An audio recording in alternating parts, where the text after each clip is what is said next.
welcome to another installment of the Fragments of Silicon reviews. Up this week is 2 reviews. Yeah, we've kind of blown through a lot of the outputs, so to speak. So, 2 reviews for a couple of weeks. Also kind of mitigated by events this week, but anyway. First up is Cubiod Keeper. This is a arena twin stick shooter that we've been sitting on for a few weeks now. Mainly we've been waiting for the game to actually come out, which it did this past Monday. Or I think it's the official 1.0, which is why it's on sale. But it's interesting because this is a space shooter, and twin stick space shooters are a thing, but they're not usually also arena style. Yes, normally, but, exceptions do exist. Anyway, so the big, I suppose, gimmick of this game is building. You are a cube who is tasked with keeping the secret of the cuboid. That's where the title comes from. And on it, the plot is surprisingly involved. There's a lot more story than you would expect from a twin stick shooter. That may factor in your determination of purchasing this game.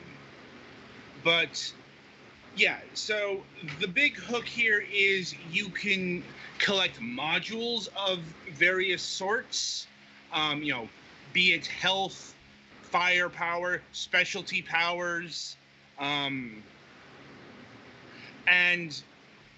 the more you go through the game, the more you unlock. You got to break the cube blocks, and those take.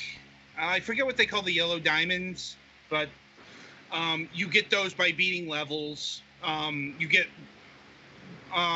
beating the easy, or if you beat the hard version of a level, you'll get both gems.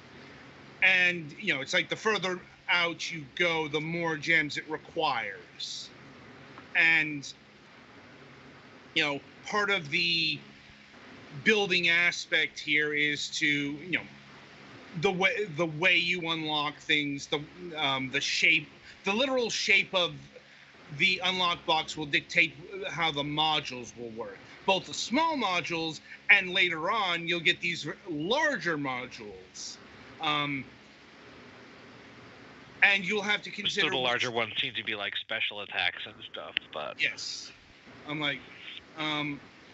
and basically the big factorization here is what do you put on your cube. How much health do you want? How much firepower?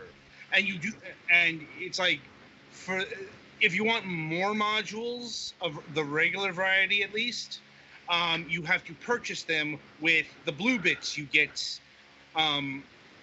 In the levels. So, how actual gameplay works is, it is typical twin stick shooter fare. You see spaceships, you shoot them, they release brightly colored gems. I'm not sure what they call it in game, but that's you do have to stop firing to be able to pick anything up. Right. And the trick here is to keep your multiplier going. Mm-hmm. I'm not sure if that ties into how many gems you get, but it does tie into score. As you get literal multipliers, the more gems you get, without getting hit. And you also have to refill the gem counter or keep it flowing, or else your combo is going to fade away. So yeah, there's a fair amount going on here, and regular stages, they're fairly typical arena twin stick shooter environments, and boss stages, those take on more of a bullet hell shooter framework. Mm-hmm. And that's another way the size of the U is important. Especially when you get it later on in the game, when you're very large because projectiles. Although, regardless of how big you are, if you stop firing, you turn into a really tiny little yes, point of energy with a radius of pick stuff uppity. So that's a good way to dodge stuff. I think you might even be able to go through things while you're in that stage, although I never did it to check. It's a whole risk versus reward system.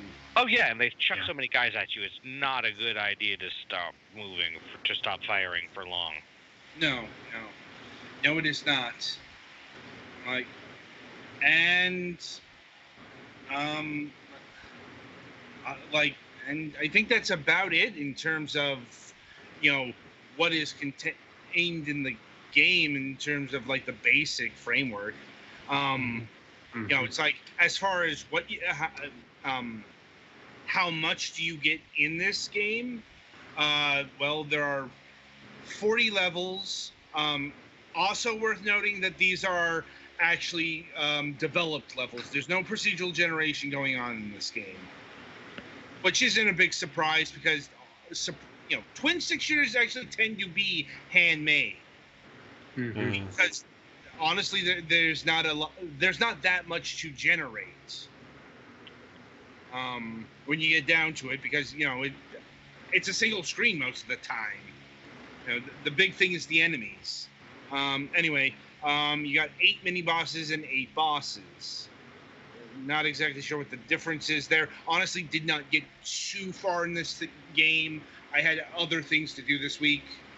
It's like, chief among them, the other game we're reviewing this week. And to be honest, it's also, as much as I like the whole building aspect of Cubiod Keeper, the actual gameplay, it's not bad, but it's very painfully a twin stick shooter. Yeah, you kind of have to grind to get enough stuff to buy the buy the upgrade bits to fill your space that you can own. And basically the best way to do it is by like replaying stages in easy and then in hard and then like I said, there's nothing wrong with this game. It's just, and looking ahead, later on in the game, it definitely gets more intense as you'd expect. It's just, the actual gameplay is just okay. Intensity doesn't necessarily imply complexity. No, let's see. Also worth noting is I'm pleased that this game doesn't suffer from the neon effect. Talked about this before, but shmup shooters, twin stick shooters, all of those kinds of games in the modern age do have a problem with overloading your eyeballs with neon colors. Specifically, really high contrast. Yeah. In this, the bullets and stuff are still pretty much bright color, but you can your background is not just a stark black, and your ship is kind of a nice cool shade of blue. So like the Echoes 3 game we reviewed some time ago had that neon problem, from what I remember. It's like things do still get Technicolor with the with enemies dying. You see the fireworks, but maybe later on that'll be an issue, like in the later levels. But early on, at least, I do admit there are some limits with this review. It's like we don't finish games more often than not, admittedly. I'm sorry. I probably should have put more time into this since I didn't have any other games, but I took like 3 or 4 tries to get through some of the levels because I'm not actually. For some reason, I have a really hard time aiming with one thumb at a moving or static target while the other thumb is trying to dodge bullets.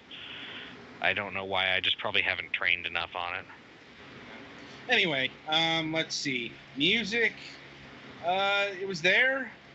Like, kind of rock techno. It was okay. Like, nothing that stuck in the mind too much. Surprisingly. Like, anyway, pricing. So, as of this recording, this game is seeing a 20% off sale, but that ends in about 16 hours. So, regular price is $6.99. Yeah, that's a fair price for what's on display here.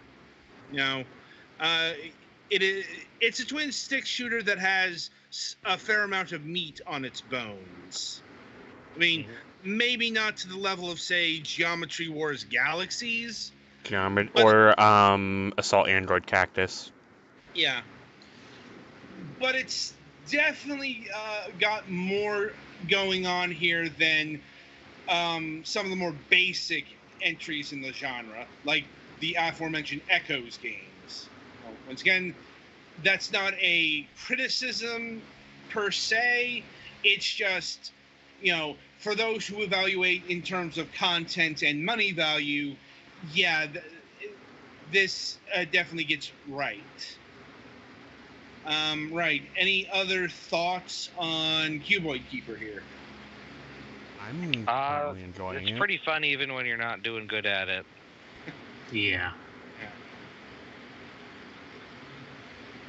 All right, then. So that'll do it for Cubiod Keeper here. Be sure to tune in after the break. We'll be reviewing Blood Fresh Supply.